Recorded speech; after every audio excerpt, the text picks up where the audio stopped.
विजयंती SBC आणि आमच्या बरोबर मुस्लिम बांधव आणि आमच्या बरोबर मी माझं कॉन्सन्ट्रेशन त्यावर आहे. त्रास होईल तुम्हाला म्हणून.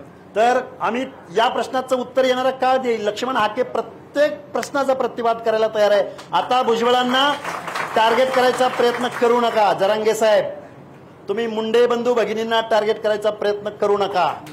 महादेव जानकरांना, गोपीचंद पडळकरांना टार्गेट करायचा प्रयत्न करू नका. एकाला टार्गेट करायचं आणि बाकी आमचे भाऊ भाऊ म्हणायचं असलं कूटनीती बंद करा.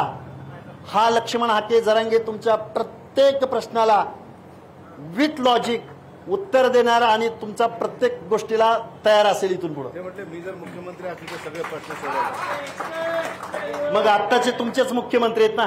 ते स्वतः मुख्यमंत्री. जादूची कांडी आहे का तुमच्याकडे. तुम्ही काय घटनेची तत्व, रिझर्वेशन पॉलिसी, लॉ, तुम्ही मुख्यमंत्री झाला म्हणजे या सगळ्या यंत्रणा, स्वायत्त यंत्रणा काय तुम्ही ताब्यात घेणार का. त्यामुळं जरांगे मुख्यमंत्री व्हा, काय व्हा, तुम्हाला शुभेच्छा आहेत. पण कॉन्स्टिट्यूशनला कुठल्याही प्रकारचे थ्रेड्स इथं कुठलाच सम्राट, कुठलाच पंतप्रधान पोहोचवू शकत नाही. ते म्हटले आम्ही ओबीसी मध्ये जाणार नाही, तर ओबीसीत आमच्यात आहे. ते त्यांनाच विचारा या प्रश्नाचं उत्तर म्हणजे काय असतं. ते काही बोलायचं. प्रत्येक आंदोलनाला प्रत्येक वेगळी मागणी करायची. आम्ही सहन करतोय. शोषित, वंचित, पीडित बांधव सहनशील आहे. या महाराष्ट्रामधल्या माझ्या मराठा तरुणांना माझी कळकळीची विनंती आहे. या महाराष्ट्रामधली छत्रपती शिवरायांची पॉलिसी तुम्ही अभ्यासा. छत्रपती शिवाजी महाराजांनी 18 पगड जातीला बरोबर घेतलंय म्हणून या महाराष्ट्राची माती, महाराष्ट्राची ओळख देशात वेगळी आहे. तुम्ही या महाराष्ट्रातला सलोखा, भाईचारा बिघडवू नका. ओबीसी कधी कुठलंही आहे, कधी कायदा हातात घेतलेला नाही, कधी या गोष्टी झालेल्या नाही. तुम्ही जे काय बोलताय, आंदोलन करताय, हे ओबीसी समाजाचं नाही तर तुमच्याकडून कुणीतरी करून घेत आहे आणि छगन भुजबळांचं नाव घेतलंय. तुमचं आंदोलन किंवा तुम्ही स्पॉन्सर आहात. त्यांना सांगा. मीडियावरती तुम्ही बातम्या दाखवताय. इथं 18 पगड जातीची माणसं येत आहेत. इथं बंजारा येतोय, इथं वंजारी येतोय, इथं बेरड रामोशी येतोय, इथं नाभिक, सुतार, लोहार, कुंभार येतोय, गुरव, घडशी, परीट येतोय, इथं गोंधळी येतोय. काल गोंधळ्याने इथं येऊन गोंधळ घातलंय. आत्ताही आलेत ते आणि वाद्यासह आलेत. ही रयत छत्रपती शिवाजी महाराजांची होती आणि छत्रपती शिवाजी महाराजांचं राज्य सस्टेन करण्यासाठी जीवा महाले शिवा काशीत जीवाची कुर्बानी केली. मदारी मेहत्तर जीवाची कुर्बानी केली. आमचा बहेरजी नाईक हेर खात्याचा प्रमुख आहे. आमचा चित्रकथी समाज जो गोंधळ घातला जातो, जो आपल्या हातवारेद्वारे एका वेगळ्या भाषेमध्ये छत्रपती शिवरायांच्या राज्यातला तो हेर खातं होतं. त्यामुळे जरांगे तुम्ही थोडा अभ्यास करा कुठल्या तरी गोष्टीचा आणि महाराष्ट्राच्या 12 करोड जनतेमध्ये विष पेरण्याचं काम तुम्ही करू नका. मराठा ओबीसी मध्ये जातीय तेढ निर्माण करायची नाही, पण ओबीसी आंदोलन आम्हाला मजबूर करते ते करा. ओबीसीचं आंदोलन आत्ता सुरू झालंय. 9 दिवस झालं. आम्ही मोर्चे, एल्गार मेळावे घेतले होते, पण आम्ही कुणाची नासधूस केली नाही. आम्ही कुणाला चॅलेंज केलं नाही. तुम्ही काय म्हणालात, ओबीसीचा उमेदवार उभा राहिला तर याच्या पुढच्या 5 पिढ्या निवडणुका लढणार नाहीत, असं मतदान करा. कोण करतंय जातीयवाद.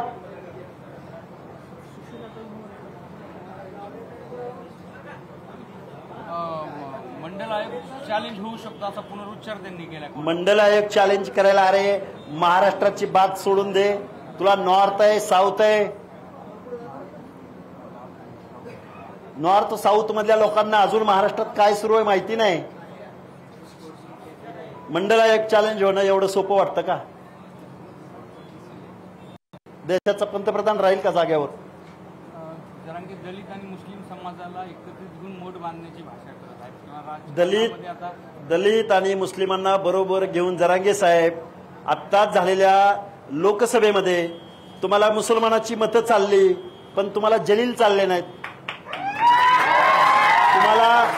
तुम्हाला दलितांची मतं चालली, पण तुम्हाला आनंदराज आंबेडकर, बाळासाहेब आंबेडकर चालले नाहीत. कुठली दलिताची आणि मुसलमानाची भाषा तुम्ही बोलताय? आणि या दोन्ही बांधवांना सुद्धा, या समाज बांधवांना माझी विनंती आहे, आपण दलित, मुस्लिम, SC, ST, OBC, SBC, VJNT आपण सगळेजण एकत्रित येऊया, बसूया. आपला कोण परका कोण या गोष्टींचा आपण निश्चित विचार करूया. ते म्हटलं की आता मराठा समाज डबल ताकदीने उभा राहील आणि आमच्या मंचावर सगळ्या मराठा नेत्यांना आम्हाला यावं असं मी आवाहन करतो. मराठी सगळे एकच आहेत. पाहुण्या रावळ्यांनाच तिकीट दिली जातात, पाहुण्या रावळ्यांनाच कारखाने दिले जातात, पाहुण्या रावळ्यांना शिक्षण संस्था दिल्या जातात. कधी नव्हते एक. मराठे कायम एकच आहेत. मराठ्यांनी कुठली चळवळ लढली या महाराष्ट्रामध्ये? शेतकऱ्यांची चळवळ जोशींनी लढली, शेतकऱ्यांची चळवळ राजू शेट्टींनी लढली, कामगारांची चळवळ अहिल्या रांगणेकर, मधु दंडवतींनी लढली, दिबा पाटलांनी लढली. तुम्ही कधी इथल्या कॉमन मॅन, तुम्ही कायम सत्तेत राहिला, सत्तेच्या बाहेर तुम्ही कधीच राहिला नाही. तुम्ही निवडणुका जिंकण्याचं तंत्रज्ञान आत्मसात केलं, पण आमच्या 18 पगड जातीची, OBCची भावना, वेदना मात्र इथल्या ह्या सत्ताधाऱ्यांना कधीही समजली नाही. जरा शेवटचं तुम्हाला सांगतो, शेवटचा प्रश्न यासाठी की त्यावर तुम्ही बोलावं.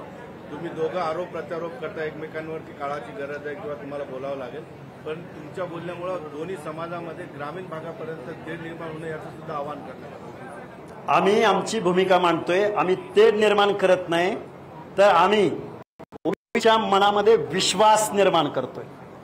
आणि जर आमच्या ओबीसीच्या मनामध्ये विश्वास निर्माण झाला आणि एकी झाली, आता मी मराठवाड्याच्या भूमीत आहे.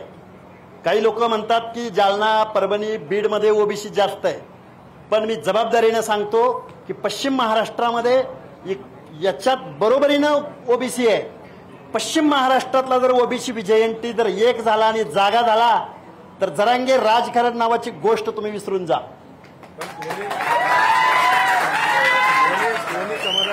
शांततेचं आव्हान सुद्धा तुम्ही निश्चित. महाराष्ट्रातल्या सगळ्या लोकांना माझी कळकळीची विनंती आहे, विचाराची लढाई लढली जाऊ शकते. कधी काळी काट्या, कुऱ्हाडी, तलवारी, वेपन्सद्वारे लढाई लढली जायची. आता लढाई विचारानं लढावी लागेल. हे कायद्याचं राज्य आहे. तुम्ही माझ्यासमोर तुमचं तुमची माणसं, सल्लागार, त्यांना बरोबर आणि मीडियाच्या माध्यमातून सांगतो, लोकशाहीचा चौथा स्तंभ मीडिया आहे. मीडियाने एक मीटिंग अशी ऑर्गनाईज करावी की त्यांच्या बी 4 लोकांना, मी एकटा म्हणण्यापेक्षा मी तज्ज्ञ आहे, तत्वज्ञ आहे असं नाही मला म्हणायचं, पण त्यांनी कधीतरी यावं, चर्चेला बसावं. प्रत्येक गोष्टीवर सोल्युशन आहे. मराठा बांधवाच्या तरुणांसाठी सुद्धा सोल्युशन आहे. पण मागासवर्गीयांच्या आरक्षणामध्ये तुम्हाला आरक्षण मिळालं म्हणून तुमची गरिबी हटल, हे कुणी सांगितलंय तुम्हाला? आणि आरक्षण म्हणजे प्रतिनिधित्वाचा कायदा आहे. या व्यवस्थेमध्ये ज्यांना डावललं गेलंय, जो पिछडा आहे, जो शोषित आहे, ज्याला इथल्या व्यवस्थेत दुय्यम वागणूक दिली, नाभिकाला अरे कोण आला रे तो, धोब्याला कोण आहे रे तो, धनगराला येडा धनगर, तो कोण, तो नगरी ऊसतोडीवाला, फडवाला, गबाळी, ही माणसाला माणूस म्हणून वागणूक या व्यवस्थेत मिळायला हवी. बाबासाहेबांनी त्यावेळी देशाच्या पहिल्या ह्याच्यामध्ये सांगितलेलं होतं मला का ओबीसीना रिझर्वेशन द्यायचंय. त्याच्यावरती मी कधीतरी एकदा सविस्तर मीडिया समोर बोलेन. आवाहन करा पण दोघांना म्हणजे आम्ही अगोदर आंदोलन सुरू केलेलं, आम्ही शोषित वंचित आहोत. आमच्याकडे आमदार खासदार नाहीत, आमच्याकडे पैसे नाहीत, पण आमच्याकडे भावना आमच्या लोकांची कुठेतरी त्याचा उद्रेक होत होता. लक्ष्मण हाके कुठलाही मोठा माणूस नाहीये. लक्ष्मण हाके बोलतोय म्हणून तुम्ही सिरियस होऊ नका, पण मी काय बोलतोय या प्रश्नावरती तुम्ही प्लीज सिरियस व्हावं. महाराष्ट्राचे मुख्यमंत्री, विरोधी पक्षनेते, 4ही 5ही 6ही पक्षाचे प्रमुख, तुम्ही निवडणुका जिंकण्यासाठी महाराष्ट्राचं राजकारण बट्ट्याबोळ करू नका. निवडणुका झाल्यानंतर सामाजिक न्यायाचं धोरण राबवा. तुम्ही बजेटचं समतोल वितरण करा. तुम्ही इम्पेरिकल डाटा गोळा करा. महाराष्ट्राची सामाजिक स्थितीगतीचा आढावा घ्या. हे कॉन्स्टिट्यूशनमध्ये पण सांगितलंय, घटनेमध्ये सांगितलंय, आढावा घ्या. दर 10 वर्षाला कोण पुढे आलाय, कोण प्रगत आहे. आणि मराठा समाज मागासला असेल तर मग पुढारलेला कुठला समाज आहे, ओबीसी पुढारलाय का, या प्रश्नाचं उत्तर इथल्या जबाबदार शासनकर्त्यांनी द्यावं. सर एकच शेवटचा प्रश्न की मनोज जरांगेंच्या विचाराशी 100% सहमत असलेला संपूर्ण मराठा समाज नाही, अनेकांचा विरोध आहे, हे तुम्ही विसरता का? मला त्या गोष्टीची पूर्णपणे जाणीव आहे. मी एक उदाहरण तुमच्या समोर घेईन. प्रवीण गायकवाडांशी माझी तास चर्चा होते, आमची बोलणं चालणं होतं. प्रवीण गायकवाडांचं आमचं बऱ्यापैकी ह्या सगळ्या गोष्टीवर खूप चांगलं आमच्या दोघांचं, म्हणजे मी त्यांचा समर्थक आहे किंवा ते माझे समर्थक आहेत असा कुणीही अर्थ घेऊ नये, पण आपल्याला ते कारण आमचा संवाद बऱ्याच वेळा झालाय. या संवादामधून खूप चांगला पुढं निष्कर्ष निघू शकतो. परंतु संवाद साधायचा नसेल आणि आक्रस्ताळ्या भाषेत नेत्यांना टार्गेट करायचं असेल, नेत्यांना हे करायचं असेल, तर मला वाटतं हे लोकशाहीला धरून नाही. ते गरजवंतांची लढाई लढत आहेत असं ते म्हणत असतात. गरजवंतांची लढाई जर म्हणत असते तर सरसकट कशाला बोलले असते. गरजवंतांच्या मागण्या केल्याच पाहिजेत. आम्ही संवेदनशील आहोत. मी एवढी 18 पगड जातीच्या धोरणाविषयी मी एवढी संवेदनशील बाजू मांडत असेल तर माझा काकासाहेब शिंदे नावाच्या कार्यकर्त्यानं आत्महत्या केली. मला वाटतं अनेक आत्महत्या मराठा समाजाच्या तरुणांनी केलेत, पण त्यांना कुणीतरी सांगितलंय की आरक्षणमुळे आम्ही असं झालोय. असं नाहीये. आरक्षणामुळे ओबीसी खूप पुढे गेलाय असं नाहीये. आरक्षणामुळे ओबीसीनी 100-200 कारखाने काढलेत असं नाहीये. ओबीसी आरक्षण मिळालं म्हणून ओबीसीचे 5-50 जज झालेत असं नाहीये. ओबीसीला रिझर्वेशन दिलं म्हणून ओबीसीचे 5-10 खासदार झालेत असं नाहीये. त्यामुळं मराठा समाजाच्या तरुणांना माझी विनंती आहे, आमच्या भटक्या विमुक्त जाती जमातींच्या, ओबीसीच्या, आमच्या ह्या लोकांच्या पंक्तीत का म्हणून यायचं आहे राजे हो तुम्हाला?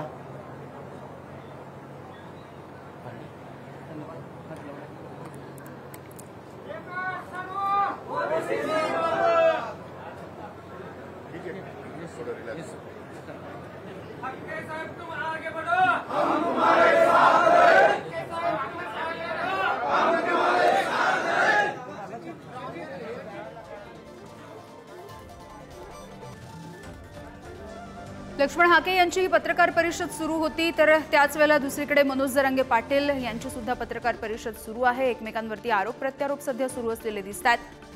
मंडल आयोग चॅलेंज झाल्याच्या नंतर पंतप्रधान राहतील का असाही सवाल त्यांनी विचारला. तर तुम्हाला मुस्लिमांची मतं चालतात मात्र जलील तुम्हाला चालत नाहीत का असाही सवाल लक्ष्मण हाके यांनी विचारलेला आहे.